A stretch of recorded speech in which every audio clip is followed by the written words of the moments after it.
Subscribe करिए हमारे channel target UP TET CTET को और बेल आइकन को दबाइए। हेलो फ्रेंड्स, मैं रीनू स्वागत करती हूँ आप सभी भावी अध्यापक एवं अध्यापिकाओं का आपके अपने channel target UP TET CTET में। दोस्तों, आज से हम भूगोल विषय पढ़ेंगे आपका। अगर आपने इतिहास के वीडियोस नहीं देखे हैं तो इतिहास के वीडियोस आप लोग प्लीज देख लीजिएगा, क्योंकि इतिहास के वीडियोस भी उतने ही महत्वपूर्ण है जितने भूगोल के वीडियोस हैं। तो दोस्तों, आपको इतिहास के भूगोल के वीडियोस के लिंक इस वीडियो के नीचे डिस्क्रिप्शन बॉक्स में मिल जाएगी। तो सबसे पहले आज हम भूगोल स्टार्ट कर रहे हैं। तो भूगोल में सबसे पहले यहाँ पर देखिए, पृथ्वी के प्रमुख परिमंडलों के विषय में आपको पढ़ना है, जो आपका सबसे फर्स्ट टॉपिक है। यानी कि जो पृथ्वी है वो आप सभी लोग को पता है कि पूरी तरीके से गोल नहीं है, वो क्या है, अंडाकार है। और पृथ्वी जो है वो विभिन्न भागों में बटी हुई है, अलग अलग तरीके से, स्थल मंडल में, जल मंडल में, वायुमंडल में और जीव मंडल में। दोस्तों, आप सभी लोग यहाँ पर देखिए, जो पृथ्वी का परिमंडल है वो स्थल मंडल से, जल मंडल से, वायुमंडल से और जीव मंडल से मिलकर के बना हुआ है। तो यहाँ पर दोस्तों हम सबसे पहले स्थल मंडल के बारे में पढ़ेंगे। स्थल मंडल में क्या क्या चीजें आती हैं और क्या क्या घटनाएं यहाँ पर होती हैं, क्योंकि स्थल मंडल पर ही हम लोग रहते हैं और बहुत सारे जीव जंतु जल मंडल में भी रहते हैं, आप सभी लोग को पता है। तो यहाँ पर सबसे पहले स्थल मंडल में स्थल की आकृति कैसी है, स्थल बना कैसे है, इन सभी के बारे में हम डिटेल से पढ़ेंगे। उसके बाद फिर हम जल मंडल, वायुमंडल और जीव मंडल के बारे में भी विस्तार से पढ़ेंगे। तो सबसे पहले आज हम स्थल मंडल के बारे में पढ़ेंगे और बहुत ही इजी है दोस्तों, आप लोग को बहुत ही आसानी से इसको ये अच्छे से समझ में आ जाएगा। बस आप लोग केवल अच्छे से इसको ध्यान से समझिएगा। सबसे पहले देखिए, जो स्थल मंडल की आकृति है वो इस तरीके से बना हुआ है। देखिए, सबसे नीचे निफे परत है, उसके ऊपर सीमा है और सबसे ऊपर ऊपर यहाँ पर सियाल है। फिर ये ऊपर सबसे भूपर्पटी है जिस पर हम लोग रहते हैं। अब देखिए, स्थल मंडल, पृथ्वी के ऊपरी भाग को भूपटल या भूपर्पटी कहते हैं। आप जैसा कि मैंने बताया, जो सबसे ऊपरी भाग है भूपर्पटी है। इसके 29% भाग पर स्थल मंडल का विस्तार है, यानी कि पृथ्वी के 29% भाग पर स्थल मंडल है और बाकी पर क्या है, जल है, आप सभी को पता है।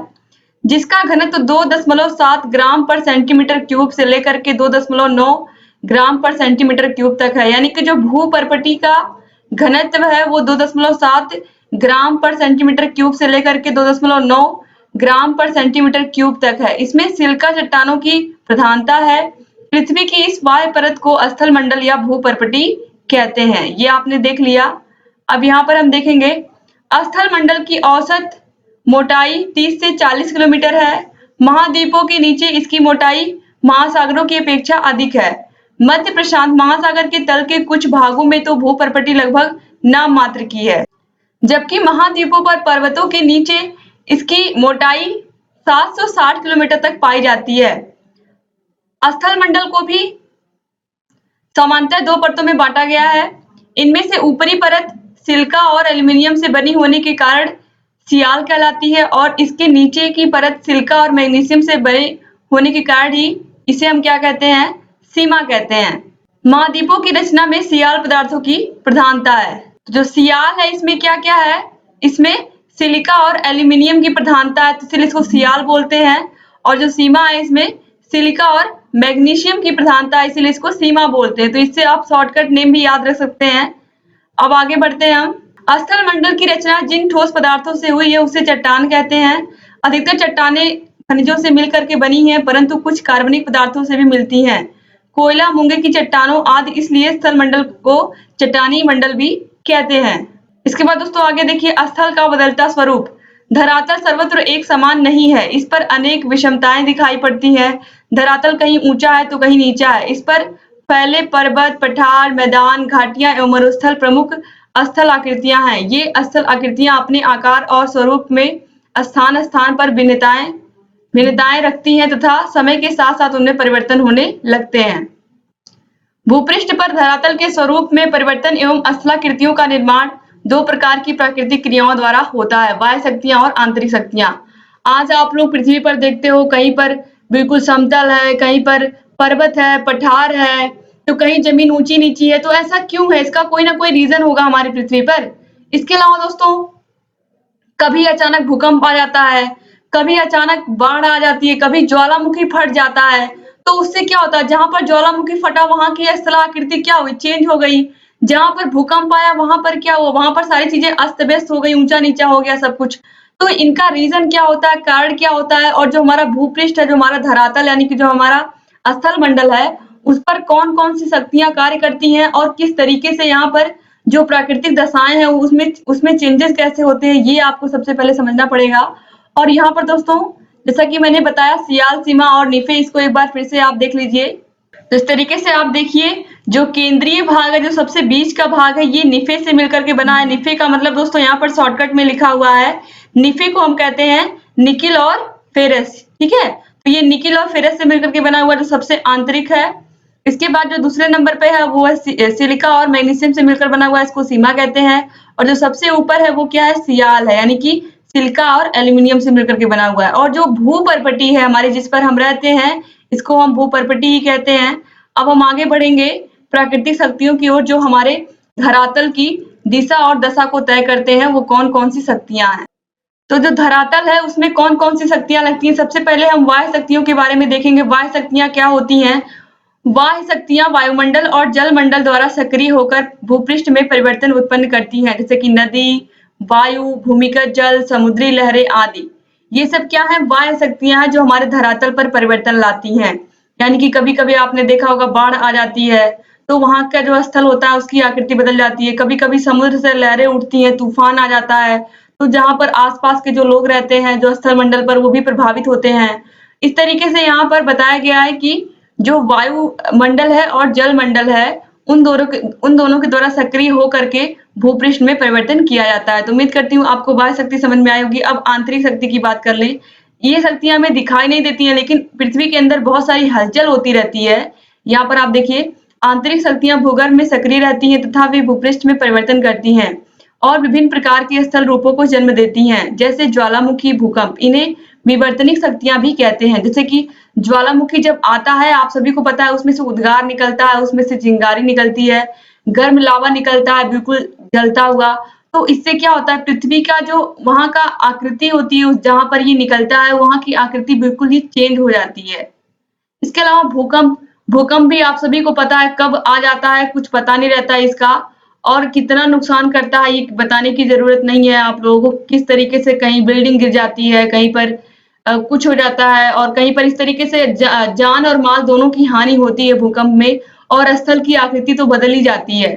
तो यहाँ पर ये भी हो गया है आंतरिक शक्तियां। तो आपने देखा वाह्य शक्तियां और आंतरिक शक्तियां मिलकर के किस तरीके से हमारे पृथ्वी पर परिवर्तन लाती हैं, या ये कहें कि स्थल आकृति पर परिवर्तन लाती हैं जिस पर हम रहते हैं। अभ्रंशन क्या है, जब किसी भूखंड पर क्षैतिज शक्तियां दो विपरीत दिशाओं में कार्य करती हैं तो उन्हें हम तनाव मूलक शक्तियां कहा जाता है। भूपटल पर तनाव बढ़ने से चट्टानें फैलती हैं तथा चट्टानों में दबाव बढ़ जाता है। तनाव मूलक शक्ति के अधिक प्रबल हो जाने की अवस्था में चट्टान टूटकर दरार के सहारे विस्थापित हो जाती हैं, जिसे भ्रंशन कहा जाता है।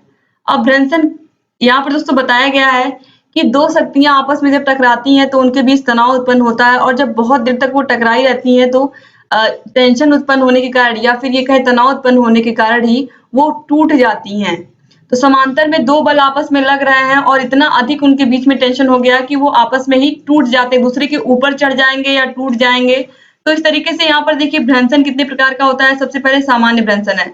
शैलों में भ्रंश उत्पन्न होने के पश्चात अत्यधिक तनाव के कारण दबाव दरार के दोनों ओर के छोर एक दूसरे से विपरीत दिशा में खिसकते हैं, और इसे हम सामान्य भ्रंश कहते हैं। अब समानांतर भ्रंश क्या होता है ये भी देख लीजिए। समानांतर भ्रंश, इस भ्रंश का निर्माण पर्वत श्रेणियों की रचना के समय होता है। जब किसी शैल पर संपीड़न का तीव्र प्रभाव पड़ता है तो वह एक पर्वत श्रेणी के रूप में ऊपर उठ जाता है। इस ऊंची उठी श्रेणी में समांतर भ्रंशों का निर्माण होता है। इसके बाद सोपानी भ्रंश, जब किसी शैल के भ्रंश पतली पट्टियों के रूप में सीढ़ी नुमा बन जाते हैं तो उसे हम सोपानी भ्रंश कहते हैं। सोपानी भ्रंश दोस्तों, सोपान का मतलब ही सीढ़ी होता है, और जब किसी तरह की अगर कोई भी शैल इस तरीके के भ्रंशन में एक पतली पट्टी के रूप में बना लेते हैं, एक सीढ़ी नुमा आकृति, तो उसे हम कहते हैं सोपानी भ्रंश। इसके बाद नमन भ्रंश है। जब शैलों का खिसकाव तनाव के कारण न्यून कोण की दिशा के समांतर होता है तो उसे हम नमन भ्रंश कहते हैं। इसके बाद दोस्तों है व्युत्क्रम भ्रंश। जब किसी चट्टान में दरार पड़ने पर खिंचाव के कारण भ्रंश के दोनों छोर एक दूसरे के आमने सामने खिसकते हैं तथा चट्टान का एक भाग दूसरे भाग पर चढ़ जाता है तो उसे हम व्युत्क्रम भ्रंश कहते हैं। तो इस तरीके से आपने यहाँ पर आज क्या-क्या देखा कि पृथ्वी किस तरीके से जो स्थल मंडल है वो कितने भागों में डिवाइड हुआ है, कौन-कौन सी चट्टानें हैं, कौन-कौन सी परतें हैं, आपने देखा। सियाल, सीमा, निफे भी आपने देखा। इसके अलावा आपने यहाँ पर भ्रंश के बारे में भी पढ़ा है, किस तरीके से भ्रंश उत्पन्न होता है और पृथ्वी के अंदर कौन-कौन सी शक्तियां कार्य करती हैं, बाह्य शक्तियां, आंतरिक शक्तियां, इनके बारे में भी आपने देखा कि बाह्य शक्तियां जो होती हैं वो किस तरीके से जो वो हमको दिखाई देती हैं। जैसे तूफान आ रहा है तो हमको दिख रहा है, या फिर अगर समुद्री लहरें उठ रही हैं तो हमको दिख रहा है, बाढ़ आई है तो हमको सब चीजें दिख रही हैं। ये सब होती हैं बाह्य शक्तियां, मतलब जिनको हम अपनी आंखों से देख लेते हैं। लेकिन ऐसी शक्तियां जो पृथ्वी के अंदर हलचल करती रहती हैं, लेकिन उनके बारे में हमें पता नहीं होता कि वो कब आने वाली। जैसे कि भूकंप आने वाला, किसी को पता नहीं कब वो अचानक आ गया, किसी को नहीं पता। उसी तरीके से ज्वालामुखी भी होता है, वो किसी को पता नहीं, क्योंकि आप सभी को पता है बहुत सारे ज्वालामुखी सुषुप्त ज्वालामुखी होते हैं जिनके बारे में पता नहीं होता वो कब फट जाएंगे। तो इस तरीके से दोस्तों पृथ्वी पर यहाँ पर स्थल मंडल पर दो शक्तियां कार्य करती हैं, एक आंतरिक और दूसरी बाह्य। और जो यहाँ पर आपकी भूपर्पटी है या जो हमारा स्थल मंडल है वो 3 भागों में बटा हुआ है, सियाल, सीमा और निफे, की तीनों परतें हैं। तो इनको आप याद रखिएगा किस किस से मिलकर के बनी हुई है, ये एग्जाम में हमेशा पूछता है। इसीलिए मैंने आपको बार बार ये बताया कि सियाल मतलब सिलिका और एल्युमिनियम, सीमा मतलब सिलिका और मैग्नीशियम, और निफे मतलब निकेल और फेरस से मिलकर के ये बनी हुई है। तो उम्मीद करती हूँ आज का क्लास आपको भूगोल विषय का समझ में आया होगा। अगर अच्छा लगा तो प्लीज वीडियो को लाइक कर दीजिए, और अगर आपको इस वीडियो की पीडीएफ चाहिए तो उसके लिए आपको हमारे टेलीग्राम चैनल को ज्वाइन करना पड़ेगा। टेलीग्राम चैनल का लिंक आपको इस वीडियो के नीचे मिल जाएगा, वहां पर जाकर के आप हमारे टेलीग्राम चैनल को ज्वाइन कर लीजिए। इसके अलावा आप हमारे टेलीग्राम चैनल को टेलीग्राम ऐप पर सर्च भी कर सकते हैं। टेलीग्राम ऐप पर जब आप सर्च करेंगे टारगेट यूपी टेट सीटेट, तो वहां पर हमारे चैनल का लोगो आपको मिलेगा येलो कलर का, उस पर आप क्लिक करेंगे, फिर आपको ज्वाइन का ऑप्शन आएगा, ज्वाइन पर क्लिक करेंगे तो वहां से आप हमारे चैनल को ज्वाइन कर लेंगे और आपको बराबर सभी वीडियोस की पीडीएफ आपको मिलती रहेगी, सभी वीडियोस भी मिलती रहेंगे। तो दोस्तों अगर अभी तक आपने हमारे चैनल को सब्सक्राइब नहीं किया तो प्लीज तुरंत सब्सक्राइब करिए, क्योंकि यहाँ पर आपको सभी वीडियोस मिलते हैं। और अगर आपको टाइम से वीडियो चाहिए तो आप घंटी के निशान को प्रेस करना बिल्कुल मत भूलिएगा, तभी आपको सभी वीडियो की नोटिफिकेशन समय से पहुंच पाएगी और आप लगातार सभी वीडियोस को देख पाएंगे। तो उम्मीद करती हूँ कि आपको ये सभी जानकारी अच्छी लगी होगी, और आपको सभी विषयों के प्लेलिस्ट की लिंक इस वीडियो के नीचे डिस्क्रिप्शन बॉक्स में मिल जाएगी, क्योंकि हम आपके सभी विषयों को लगातार यहाँ पर पढ़ा रहे हैं। तो उम्मीद करती हूँ कि आज का वीडियो आप लोगों को पसंद आया होगा। पसंद आया तो प्लीज वीडियो को लाइक करिए, और आपके जितने भी फ्रेंड्स हैं सबको शेयर करिए अपने अपने कॉलेज के व्हाट्सएप ग्रुप में, फेसबुक, जहां पर भी आपको सुटेबल लगे वहां पर प्लीज इस वीडियो को अधिक से अधिक शेयर करिए, जिससे अधिक से अधिक हमारे डीएलएड के भाई बहनों तक ये वीडियो पहुंच जाए और आप लोग लगातार हमारी वीडियोस को ऐसे ही देखते रहे। तो मिलते हैं नेक्स्ट वीडियो में दोस्तों, तब तक अपना ख्याल रखिएगा।